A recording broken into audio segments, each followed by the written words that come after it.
deuxième journée au Louvre-Lens, mais cette fois-ci, nous sommes dans les vies d'en haut. Pourquoi? Parce que le musée vit avec les personnes qui y travaillent, on va vous les faire découvrir, mais vit aussi avec et grâce à ses habitants. Grâce à ses habitants parce que cette nouvelle galerie du temps, qui est en place depuis 1 an, fonctionne avec des cartels qui ont été écrits par les Lensoises et les Lensois. Et justement, j'ai eu envie de les rencontrer parce que ça, c'est assez étonnant.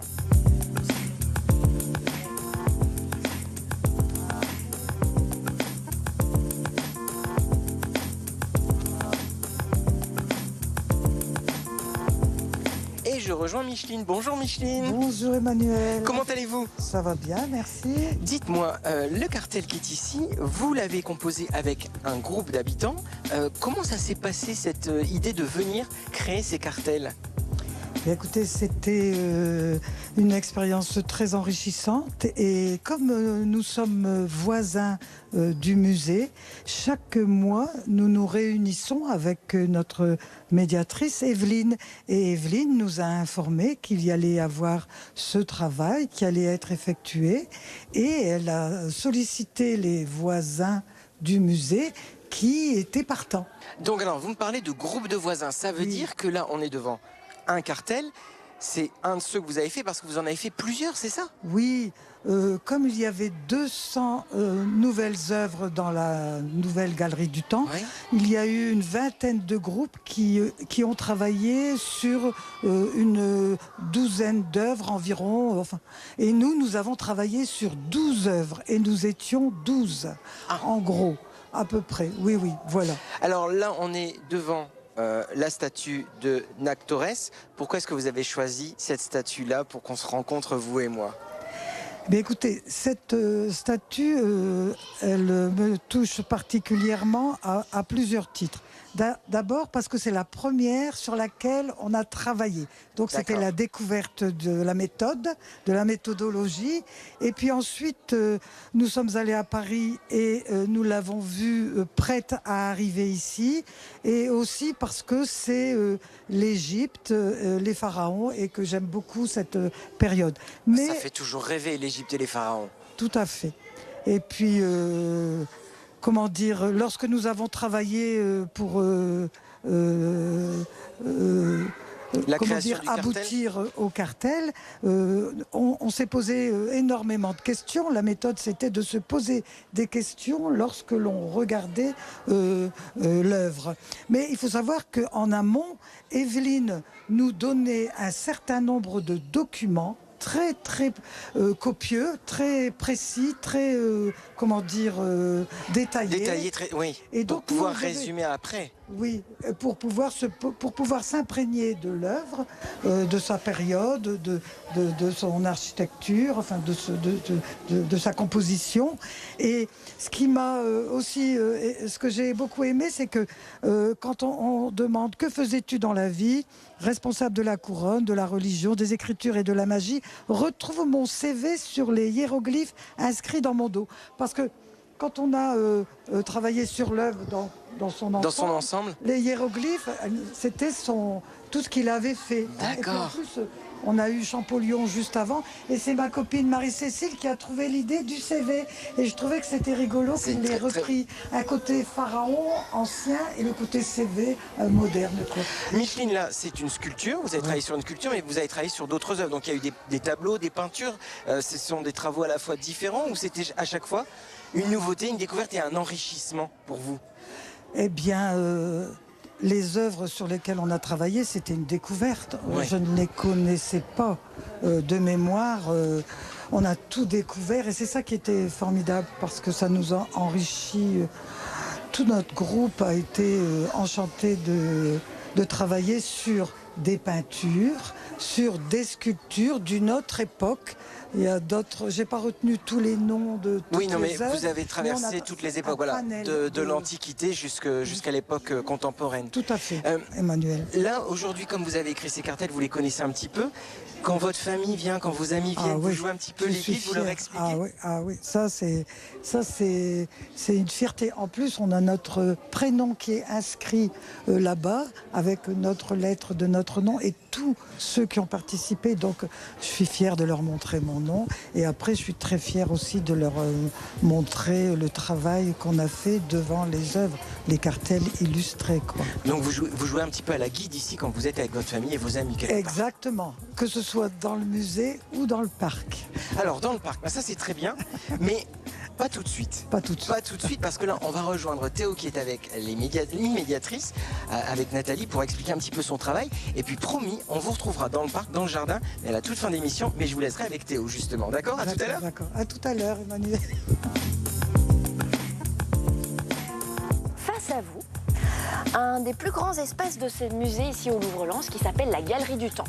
Les bras, ils sont comme ça? Non. Ils sont comment? Oui, repliés sur le bras. Ouais, ils sont plus statue menhir, ils sont comme ça. Ouais. Et le visage, il est comment? Parce que je vois tout le monde regarde comme ça. Comme ça. Et on part de l'idée que, ah tiens, je représente une petite statue. Et je me mets en lien avec le ciel. Parce que souvent, pendant longtemps, on a cru que le ciel, c'est là où habitaient les dieux et les déesses.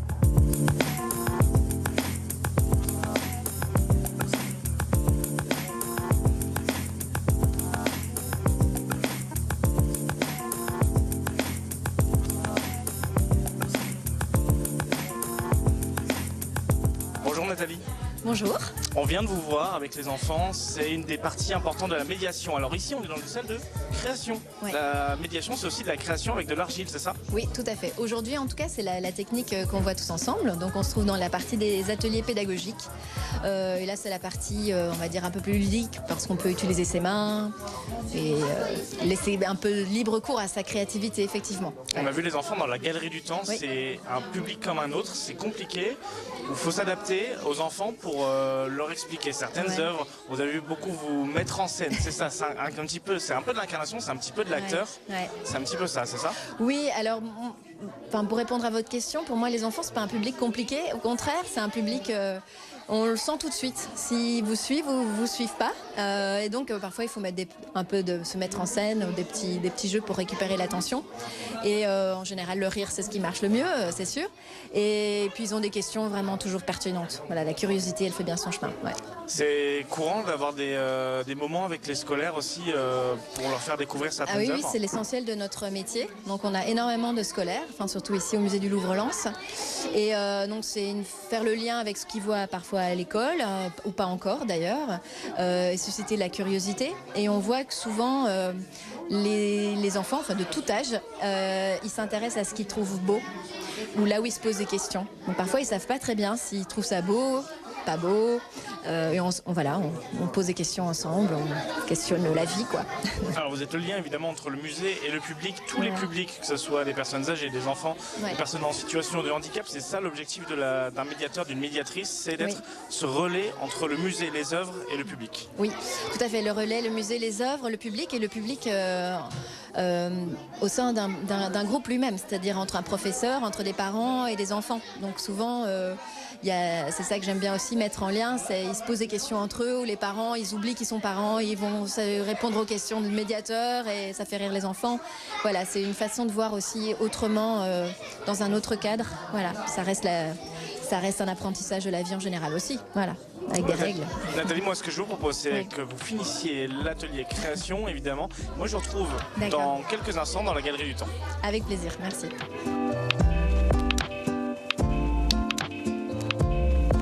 Nathalie, je vous retrouve donc dans la Galerie du Temps, c'est un peu votre espace de travail principal, c'est ça? Quelle formation on suit pour devenir médiateur, médiatrice? Alors il peut y avoir différents parcours. Moi personnellement j'ai étudié l'histoire de l'art, l'archéologie, il y a bien longtemps, en Belgique, à l'Université libre de Bruxelles. Et puis j'ai des collègues qui ont fait un parcours plutôt de plasticien, plasticienne, donc plutôt vraiment la main à la pâte, les techniques. Ou alors l'histoire, voilà, donc ça dépend un peu de son dada de départ. L'archéologie, on est quand même dans une Galerie du Temps qui avance dans les époques. On a plus cette partie là-bas, donc considère un peu plus votre formation, c'est ça? Mais vous devez vous former aussi, par exemple, ce qui est un peu plus contemporain, la Renaissance, d'autres époques, c'est ça? Effectivement, en fait, le parcours d'histoire de l'art peut couvrir des périodes de temps très, très étendues. Donc moi j'ai étudié jusqu'au 19e siècle, par exemple. Voilà. Mais après c'est juste l'intitulé du diplôme. Mais j'ai des collègues antiquistes, ou même spécialisés dans la période romaine, plus spécifiquement. Alors, question piège, peut-être. Ouais. On a 200 œuvres. Là, si je vous demande n'importe quelle œuvre, vous êtes capable de tout me réciter dessus. Bien sûr. Bien Non. sûr. Non, c'est ça. En oui, termes oui. de connaissances, c'est ça. C'est surtout ça. On se dit, un médiateur va tout savoir, en fait.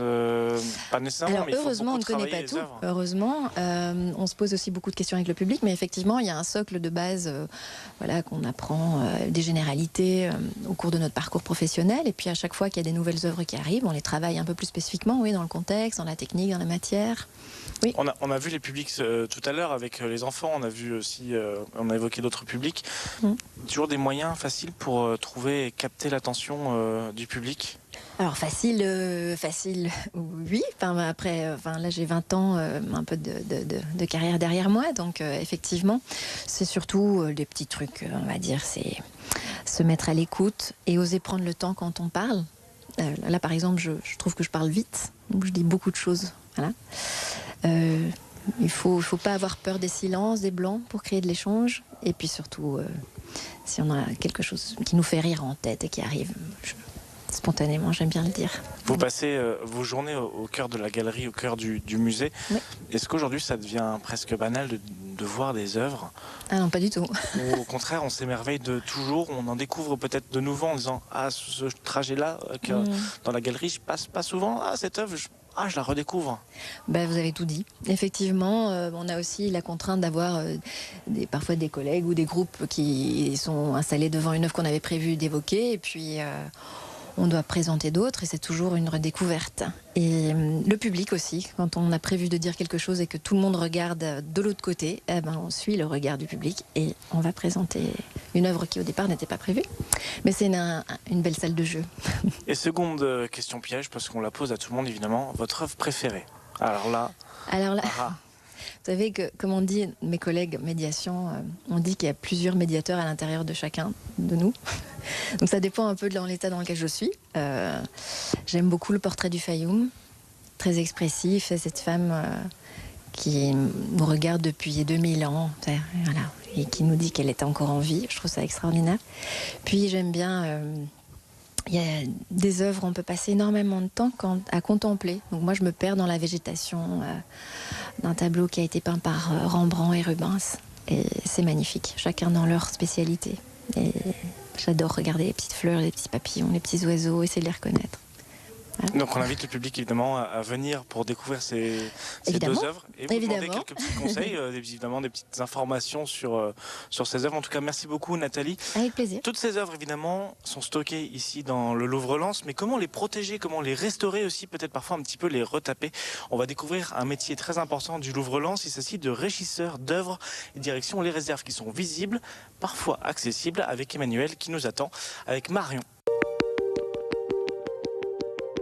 Théo, je vous emmène maintenant dans un lieu magique, un petit peu secret parce qu'il est ouvert de temps en temps au public. On est dans les réserves du musée du Louvre-Lens. Bonjour Marion Guillermin. Bonjour. Vous êtes régisseur d'œuvres d'art.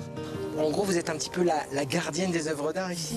Un petit peu. On peut dire ça comme ça, mais je ne suis pas toute seule. Comment est-ce que vous avez décidé de devenir régisseur? Je veux dire, il y a une école de régisseurs? Alors, il y a des écoles, il y a plusieurs parcours possibles, mais effectivement, en France, on a la chance d'avoir plusieurs universités qui, en fait, permettent de passer des masters spécialisés en régie. On a 4 grands masters, mais d'autres universités s'ouvrent à cette formation. Et pourquoi vous avez choisi ce métier qui est quand même très particulier? Oh là, parce qu'effectivement, c'est souvent un métier caché qu'on ne connaît pas, qu'on essaye de faire découvrir justement.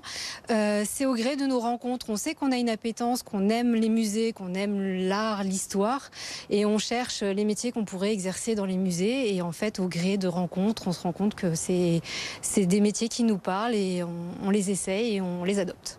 Là, je disais que vous étiez gardienne des œuvres d'art. Ça doit avoir plein d'avantages en fait. Ça a beaucoup d'avantages et aussi on a cette proximité qui nous est très chère en tant que régisseur. On a cette chance de pouvoir avoir des œuvres très proches de nous, pouvoir même de les toucher, de pouvoir les manipuler, d'avoir une proximité qui est très exclusive au final et qui est qui nous est proche et qui nous est cher. Et il y a quelques inconvénients quand même. Vous avez le droit de les manipuler, de les toucher. Donc je suppose que là, ça fait partie entre guillemets des inconvénients. Il faut y faire très attention. Tout à fait. Alors ça demande énormément de précautions, de sang-froid aussi. En fait, c'est un métier où on nous demande beaucoup de sang-froid, de garder son calme, ne pas être trop sujet au stress, même si c'est très stressant quand même comme métier, parce qu'effectivement, on a besoin de pouvoir manipuler sereinement les œuvres dans les meilleures conditions possibles et éviter toute casse. En fait, c'est une réserve dite pédagogique au final, puisqu'en fait, on a aussi scénographié cette réserve en la prenant chronologiquement, à savoir des premières œuvres ici du Moyen-Âge jusqu'à nos jours. Donc avoir cette scansion chronologique et montrer à voir aussi les différentes œuvres de différentes typologies d'œuvres avec des sculptures comme on voit ici avec ce grognard. Oui. Tout à fait. On les appelle aussi les éléphants, ces très grosses sculptures, ces bébés, puisque de très grandes dimensions. Mais nous avons aussi donc de la ferronnerie, des cadres, des tableaux. Voilà, ça nous permet de pouvoir traiter un très large panel d'œuvres. Vous n'êtes pas la seule régisseur ici, vous êtes plusieurs. Ça veut dire que vous avez chacun un peu vos catégories spécifiques de travail autour des œuvres d'art en réserve? Alors effectivement, on est 2 régisseurs ici au musée, plus un installateur-monteur. En termes de régie ici, finalement, on n'est pas spécialisé, on a les mêmes champs de compétences, on dit régisseur des œuvres, mais effectivement dans le métier il y a 2 spécificités. Il y a les régisseurs de collection qui eux en fait traitent l'entretien et on va dire la vie quotidienne d'une collection, et les régisseurs d'exposition qui eux sont sur les événements type exposition, manifestation, où là on est sur des temps aussi plus courts mais beaucoup plus importants. Il y a des caisses, ça m'intéresse énormément. Je suppose que ce sont des exemples plus ou moins typiques de caisses dans lesquelles les œuvres sont transportées. Et alors il y en a une qui est là, c'est joli parce que Musée de France, c'est le Louvre ou c'est l'appellation pour savoir que c'est une œuvre d'art? Dans les transports, notre règle ultime, c'est la confidentialité. Le Musée de France est très vague et ça ne veut rien dire au final. Alors vous verrez rien, vous ne saurez pas ce qu'il y a dedans, vous ne saurez jamais ce qu'elle a pu transporter ou pas. Nous, on est garant en fait de ce secret-là en tant que régisseur, et on travaille justement sur la fabrication de caisses en adéquation avec les œuvres. Donc il existe plusieurs typologies d'œuvres. Comme ici, on peut voir ces caisses qui sont adaptées à chaque œuvre. Là, par exemple, on commence par les caisses tableaux ou des sculptures comme ici avec des caisses à guillotine, la fameuse guillotine de Louis tout XVI, à fait, voilà. Et qui en fait reprennent exactement la forme de l'œuvre pour la protéger en cas de vibration, de manipulation, pour pouvoir la manipuler et la transporter dans les meilleures conditions possibles. Oui, parce que vous faites aussi ici, on parlait de nettoyer, de faire attention, donc il y a de la préservation. Tout à fait. C'est aussi une de nos missions en tant que régisseur, la conservation préventive, qui est une de nos grandes missions, grandes lignes directrices, où on est garant du climat, donc l'environnement, tout ce qui est température, hygrométrie, humidité relative, tout est climatisé ici, contrôlé, enregistré. On est garant aussi de la luminosité, donc c'est aussi parfois pour ça que certaines expositions, certaines salles peuvent paraître un peu sombres, mais c'est pour des questions de conservation avant toute chose. En préparant et en discutant un petit peu avant d'entrer ici, vous m'expliquez aussi que l'avantage c'est qu'on est dans un parc, oui, et que le musée a été conçu comme un musée, c'est pas un vieux bâtiment, mais que l'avantage du parc, ça a des inconvénients pour votre métier, c'est pour ça, la conservation. Exactement, c'est vrai que c'est un très bel écrin, on est un musée-parc, donc le parc on essaye de valoriser sa faune, sa flore, et ça c'est vrai que nos collègues le font très bien, mais moi de l'autre côté, au contraire, nous on n'aime pas trop ça ici, surtout dans les réserves et dans les salles d'exposition, puisque on n'aime pas avoir des organismes, des nuisibles, des insectes, des champignons, moisissures, voilà. Donc on fait très attention et on a une veille préventive et sanitaire très, très stricte à ce sujet. Ici, donc, on peut le visiter, il y a des ateliers qui sont proposés, c'est ça? Alors, sur l'atelier de restauration, effectivement, on a un atelier de restauration visible qui est ouvert à la visite sur des créneaux définis quand nous avons des campagnes de restauration. C'est souvent souvent au moment des vacances scolaires, par exemple. Oui, pour les plus jeunes aussi. Exactement, pour essayer de montrer un visitorat familial, mais aussi on a souvent des étudiants, on a aussi des personnes aussi tout simplement qui sont des passionnés. Voilà, exactement. C'est sensibiliser, c'est la mission pédagogique du musée. Tout le à musée fait. est gratuit, enfin la galerie du temps est gratuite, c'est aussi dire venez. Exactement. Ça ne doit pas vous faire peur de Exactement. venir voir des œuvres d'art. Et en plus, c'est un moment d'échange avec les restaurateurs. Ça, c'est une visite d'1 heure. Dernière petite question avant d'aller voir la menuiserie. La caisse bleue là-bas, qui est assez grande. Aïe, aïe, aïe. Allez, c'était le scribe accroupi qui était dedans, c'est ça? Alors, Allez, le c'est scribe ça. accroupi est arrivé, mais il est reparti avec sa caisse. Donc, ce n'est pas sa caisse. Statue ou tableau? Alors, j'essaye de vous aider Oui, un petit peu. un petit peu. Tableau. Un tableau. Un tableau. Un grand tableau quand même. Un Enfin, grand un grand tableau qui... Oh là là. Un grand tableau de par sa nature et de son aura, j'ai envie de dire. Non, c'est pas celle à qui je pense. Elle a un joli sourire.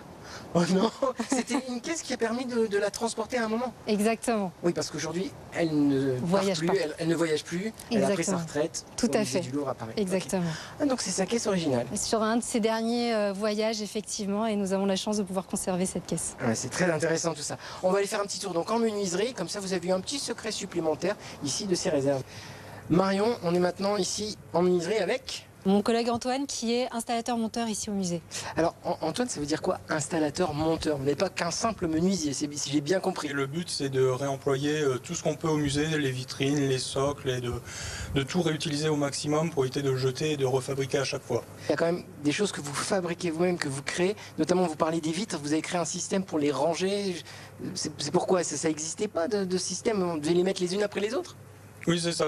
On a fait un système ici au musée pour ranger les plaques de verre et les maintenir en bon état aussi pour éviter de les empiler les unes sur les autres. L'éco-responsabilité, donc dans le musée du Louvre-Lens, ça c'est un axe primordial aujourd'hui, même pour tous les musées d'ailleurs. Tout à fait, c'est maintenant une considération d'aujourd'hui, on ne peut pas faire sans. Et le Louvre-Lens a quand même été, j'ai envie de dire, dans les premiers à vouloir se poser cette question-là, à essayer d'engager des actions vraiment concrètes. Tout le travail d'Antoine, par exemple, sur le réemploi du mobilier, mais aussi dans les expositions avec nos cimaises qu'on réutilise à chaque fois et qu'on suffit de réagencer et de repeindre au final. Voilà, des petits secrets ici au musée du Louvre-Lens. On va retourner à l'extérieur. On va rejoindre Théo qui avait très envie de jardiner. On va comprendre pourquoi. Ça fait votre cabane un petit peu. Micheline, j'ai le plaisir de vous retrouver ici dans les jardins du Louvre. Ça va toujours bien? Ça va toujours bien. Bon, c'est parfait. On est devant une autre œuvre que vous avez créée. Donc on est ici dans le jardin. Ça s'appelle le Kraken, c'est ça? Vous avez participé à cette œuvre? Voilà, c'est ça. J'ai participé à cette œuvre lors de l'exposition Animaux Fantastiques. Franchement, c'était une belle expérience également. Et vous me racontez que vous êtes habitante dans votre maison depuis 42 ans ici à Lens. Oui. Et le trajet qui est juste derrière, on a le stade Bollaert, on a le Louvre-Lens, c'est le trajet que vous utilisez assez souvent parce que vous êtes désormais, c'est un petit peu votre seconde maison, le Louvre-Lens, c'est ça? Tout à fait, Théo. C'est ma deuxième maison avec le café des voisins, le café potager avec la jardinière Donc toujours Laetitia. toujours dans les jardins du Louvre. Qui a été reconnu parc remarquable. Il y a un petit écriteau à l'entrée, là-bas, près du restaurant. Voilà, c'est une bouffée d'air pur. C'est ça justement, c'est ça que vous appréciez ici, dans cet espace naturel. C'est cette bouffée d'oxygène que vous pouvez ressentir assez souvent. Tout à fait, le temps s'arrête quand on vient au Louvre quelque part, que ce soit dans le Juste se balader parc. ici dans le jardin. Tout à fait. Et il y a également le plan d'eau où les carrés potagers sont installés. Et lors des cafés potagers, on voit du houblon, il y a plein de la sauge, des herbes aromatiques, enfin, j'en passe des meilleurs, des potimarrons, etc. quoi. Et Micheline, il y a d'autres projets en cours, notamment autour de la Sainte-Barbe, c'est ça? Il y a un super projet dans lequel j'ai été invitée à participer avec bonheur et plaisir. C'est le projet de création d'une œuvre contemporaine en hommage aux mineurs décédés à la mine. nous allons officiellement signer le cahier des charges avec toutes les personnalités qui ont participé qui participent, parce que ça n'est pas terminé, c'est une première étape, la signature du cahier des charges qui va être présentée à l'artiste et qui va venir dans le parc et qui va œuvrer à son niveau d'artiste. Eh bien, on a Voilà. hâte de découvrir cette nouvelle œuvre, cette nouvelle exposition, si on peut dire. Merci beaucoup, Micheline. Je vous en prie. Et en tout cas, vous êtes donc l'exemple parfait d'une Lensoise qui a pu s'approprier le Louvre-Lens, parce que le Louvre-Lens appartient à tous les habitants de la région et à tous les habitants de Lens, évidemment. Et nous, on se donne bientôt rendez-vous dans un nouveau numéro des Vies d'en haut.